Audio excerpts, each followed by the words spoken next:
Welcome to my latest case, Last Train to Blue Moon Canyon. To start, choose Junior or Senior Detective. If you're new to adventure games or need some help, click on Tutorial.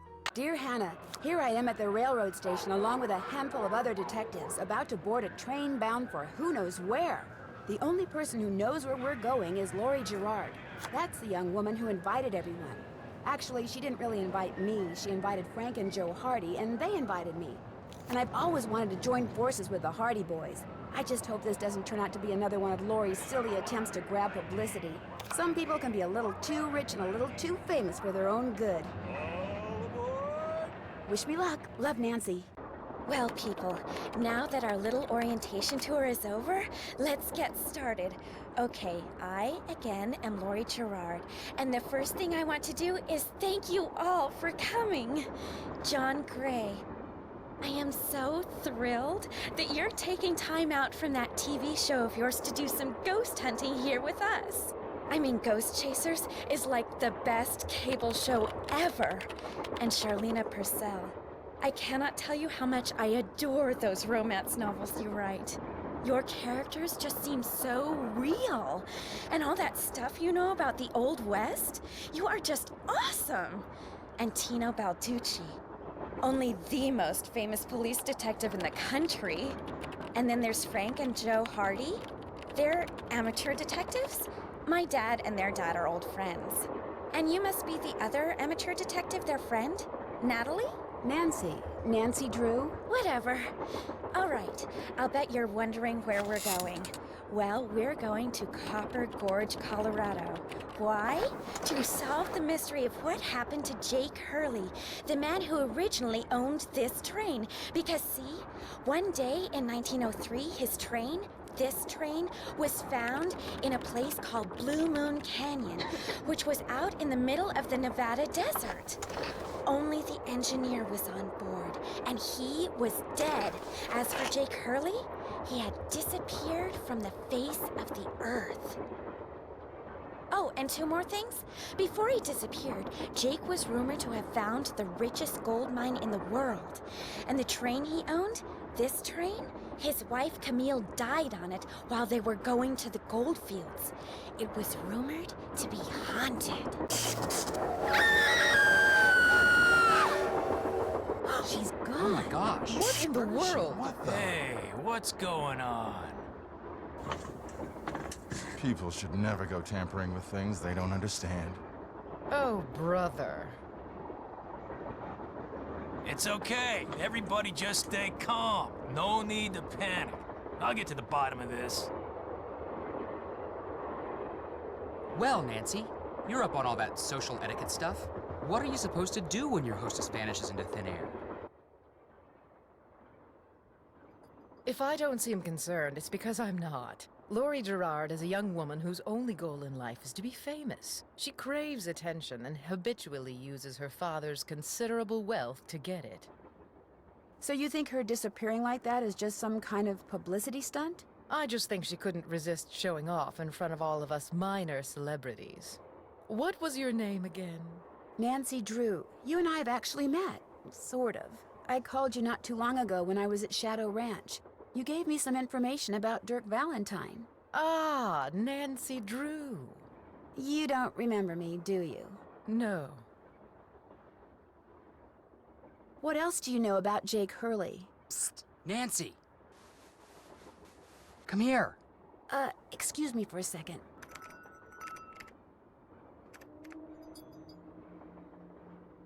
Hey, Nance. Where have you two been? I followed Tino Balducci. And I went after John Gray. He went straight to the room in the car that used to be Camille's and didn't come out again. I could hear all these weird noises coming from inside. Did you talk to him? I was just about to go in, but the next thing I know, Joe's got my arm in a vice grip and is dragging me back here, babbling about how Balducci's our guy. He found something on the floor right where Lori was standing when the train went dark. I saw him pick it up and put it in his pocket. Then he left. Did you see what it was? When I tried to talk to him, he just kind of brushed me aside and said something snotty like, "I'm on the job here, Junior, so just go back to the playground and stay out of the way." In case you two hadn't noticed, we're not getting a lot of respect around here. Can't we at least tell Balducci that we do stuff for ATAC?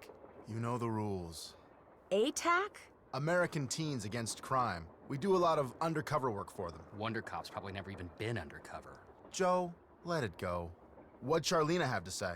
She thinks Lori is faking this whole disappearance thing. She's not the only one. How can you say that? You heard Lori scream. Anybody can scream, Joe. Especially girls whose fathers have given them acting lessons along with everything else they've ever wanted. What about you, Nancy? What do you think?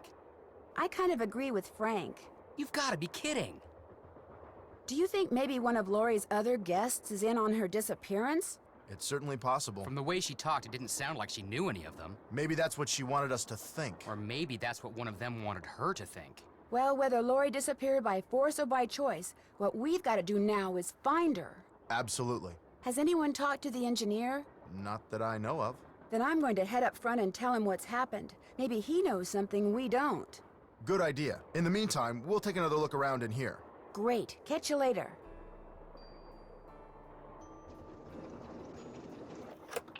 Engineer, what do you want? Hello, I'm one of the passengers, and I just thought you should know that Lori Gerard has disappeared. So? Did you know she was going to disappear? Hey, all I know is I take orders from Miss Gerard, okay? Right now my orders are to get this train to Copper Gorge non-stop. And until Miss Gerard tells me otherwise, that's what I'm gonna do. But Lori may not even be on the train anymore. Look, Miss Gerard may not be a rocket scientist or anything, but even she knows better than to jump off a moving train. But... Now, if you'll excuse me, I got me a train to run.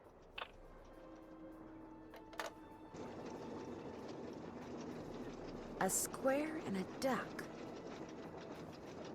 Looks like some sort of steam valve.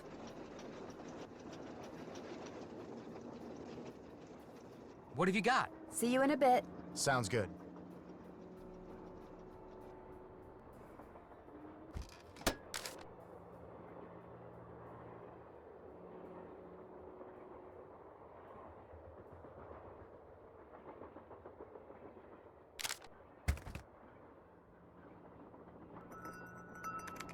Yes? What are you working on? I'm writing my next book. I'm on a deadline, so until I write those two most wonderful of all three-letter words, the end, everywhere I go, my laptop goes, and every chance I get, I write. What else do you know about Jake Hurley? You know, the man who originally owned this train? Wealthy, imaginative, adventurous, stubborn, egocentric, and most importantly, he was smitten at the age of 35 by a young French woman named Camille Voulet, who died about a year after they were married. When did he buy this train? Sometime in the 1870s, he decided to seek his fortune out west, so he had this train custom built so that he, and some years later his wife, could traverse the mountains and plains in relative comfort. Where did he meet Camille? I don't know that. The circumstances surrounding her passing are a bit of a mystery, too. All anyone knows for sure is that years after Camille's death, he showed up in Denver with a pouch full of gold nuggets and semi-precious stones, which he used to purchase mining supplies. He refused to say how he'd come by them, which of course led to speculation that he had found a fantastically rich vein somewhere, although to this day, its existence remains unsubstantiated and its location quite unknown. Why do you think Lori invited you on this trip? No doubt because I'm such an authority on life in the Old West, and because I'm so good at using old information to unearth new information. My knack for research is, well, it's a gift. Well, I'll let you go. Let me know if you run across anything juicy.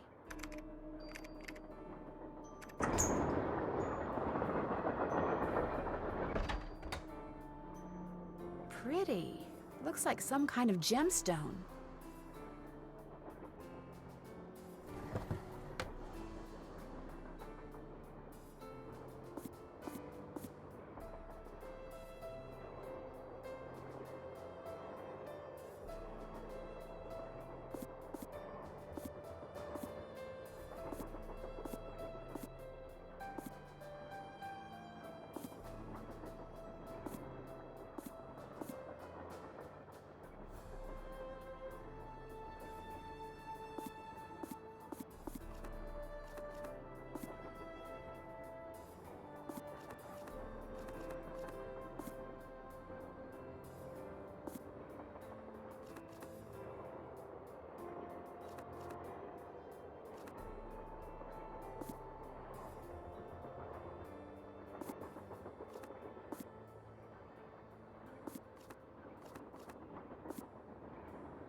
Left pickaxe and lamp with buhl for safekeeping. To open what's closed, lead is the key. Or is it lead is the key? This must have been the sleeping car.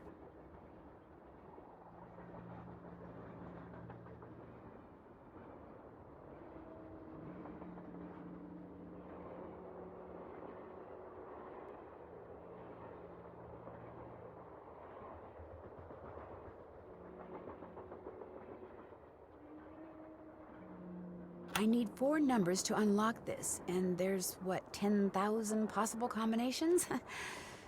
Guessing could take me a while.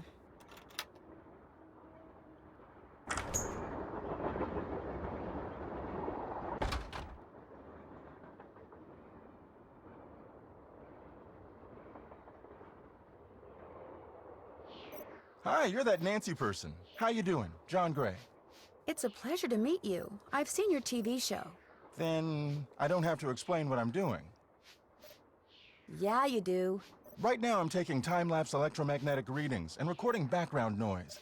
This was Camille's private car. If she had something to do with Laurie's disappearance, analyzing these readings may give me a clue as to Laurie's whereabouts.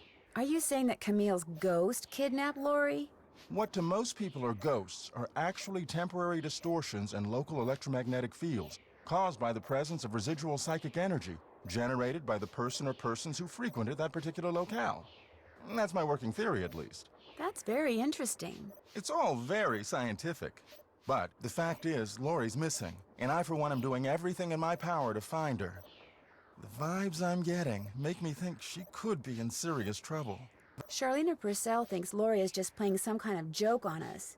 Charlena Purcell writes romance novels. End of comment. What do you think of Tino Balducci? I kind of feel sorry for the guy. After catching those bank robbers, he can't just be a good cop anymore. He's got to be a great cop. Tough to perform under that kind of pressure. Is Laurie a friend of yours? First time I met her was when I boarded this train with all the rest of you. I knew her by reputation, of course, like everyone else who reads the tabloids. It doesn't appear that anyone aboard this train is her friend. Maybe she planned it that way. You mean so we'd concentrate all our efforts on finding Jake Hurley? Possible, although she really doesn't strike me as being the planning type. I'll let you get back to work. Pleasure talking to you. This looks like some sort of game.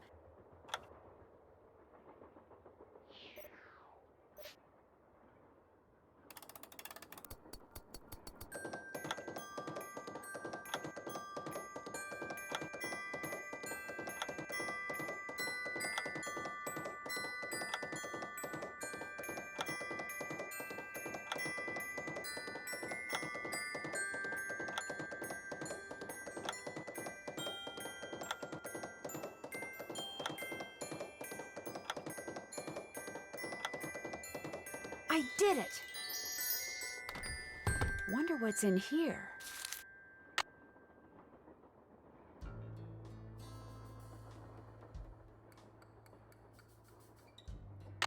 The Little Book of Samplers.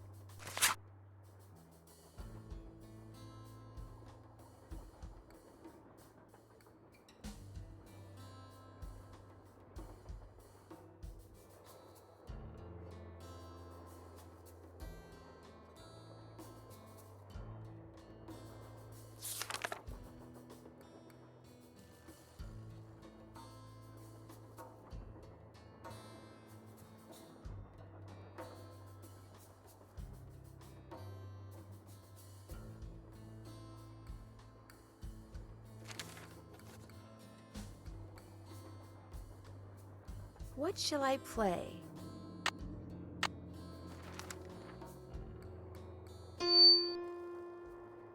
Don't do that, please! Those microphones I set up over there are very sensitive. Just about took out my eardrums. You can play that thing when I'm done. I'll let you know when that is, all right? Okay.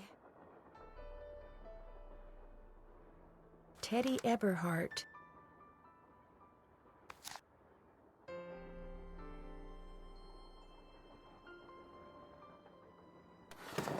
Looks like Camille was teaching herself how to play the piano.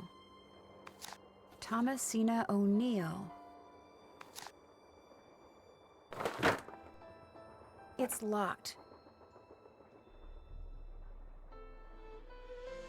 Looks like some kind of sewing sampler. I wonder if there's a relationship between those symbols and those numbers.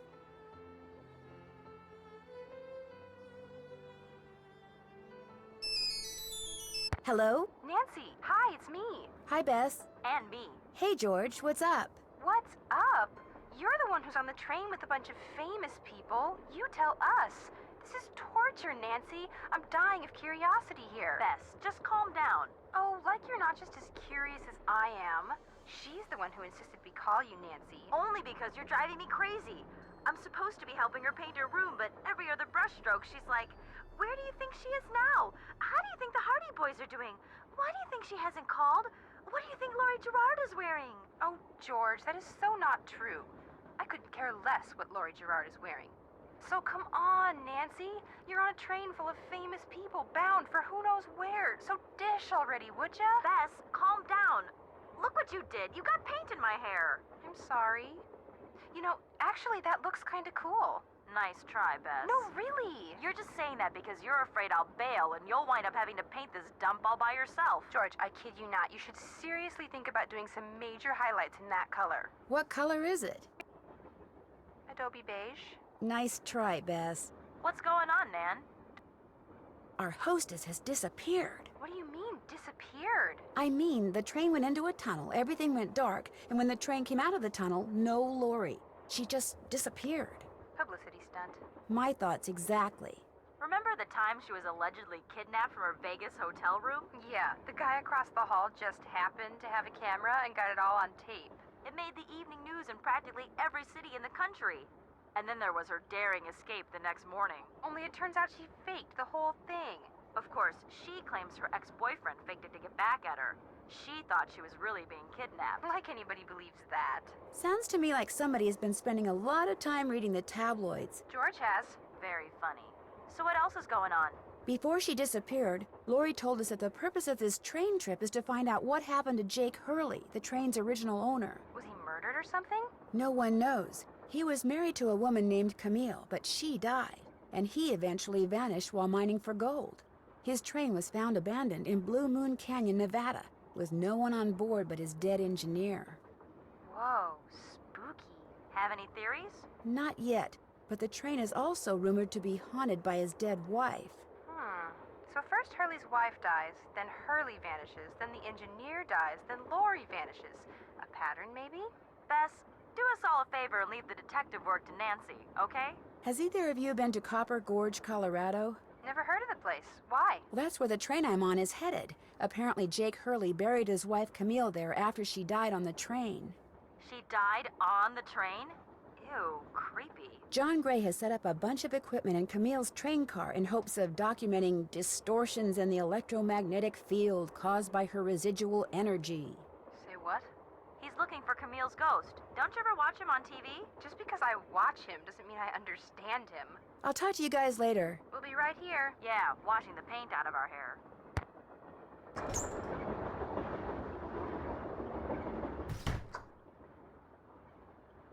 Hey, Nancy, right? That's right, Nancy Drew. Amateur detective, huh? Ever thought about becoming a real detective? You know, like me? You mean become a police detective? No, I never have. It's a great job, you know. I love it. You, heard about those bank robberies I solved, right? Yes, I sure did. Baffling case. Two-man team at 17 banks in 3 states in 5 days. FBI had no idea who the perps were. But after forcing their vehicle to a stop, confronting them, despite the fact that they were armed and giving chase, I single-handedly made the collar. I heard they stopped because you accidentally rear-ended them. You heard wrong. You see, Nancy, when somebody does something really remarkable in this country, the first thing everybody else does is try to tear them down. Reporters, late-night comedians, even some of my fellow officers, all have been spreading vicious lies about me. Why? Because they've never done anything remarkable in their sorry little lives, and they're jealous. Anyway, you should look around in here. Lots of interesting stuff. This was Jake's private car, you know. I understand that you found something on the floor in the dining car.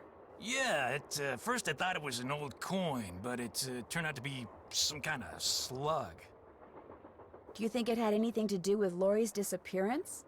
Nah, probably been lying there for 100 years. May have served a purpose back then, but now, worthless. What are you going to do with it? Well, I'll tell you what. Here, keep it. Wear it around your neck or something. That way, when people ask you where you got it, you can tell them Tino Balducci gave it to you. The Tino Balducci. Oh, thank you. What else can I do for you? So, what do you think happened to Lori? Well, she could have been kidnapped. She could have been tossed off the train. She could be hiding from us. But I obviously won't know which until I've gathered all the facts. So, you're gathering facts? Of course. It may not look it because that's my style. I'm a low-key kind of guy. But hey, don't worry. I'll know the facts when I know the facts. The truth can't be rushed, you know. Have you had a chance to talk to Charlena Purcell? Now, why would I want to do a thing like that? What about John Gray? The ghost guy? Total quack. Only reason I talked to him would be to arrest him for fraud. Hope I didn't take up too much of your time. Anything for a fellow detective.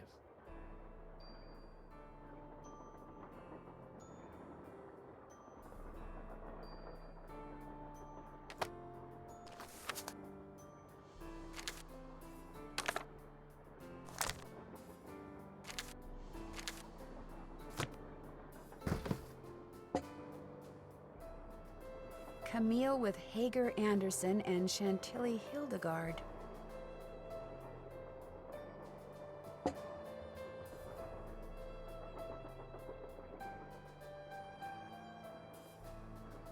Looks like an old-fashioned cigar box.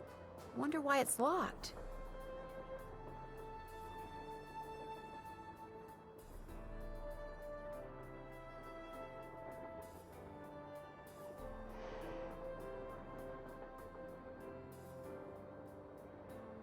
J.H. For Jake Hurley, obviously. Must be Jake's insignia.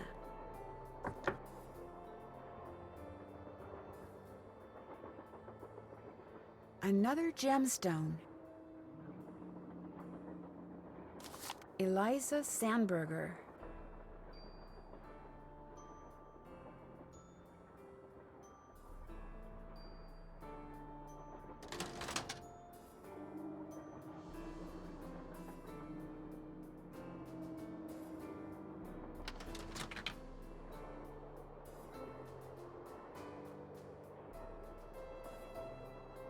An old scale. Strange. It seems to be built into the wall. Those symbols look like the ones I saw in that sampler.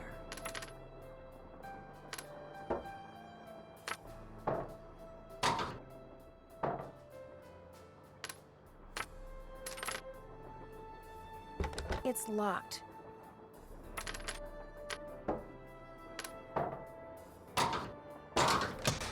That square and that duck look very familiar.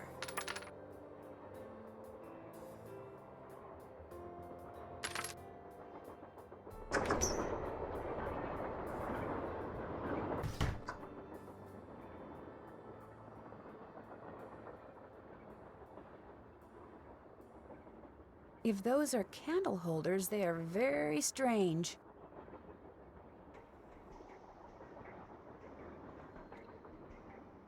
Looks like I need to enter 8 letters into this thing. The question is, which 8 letters?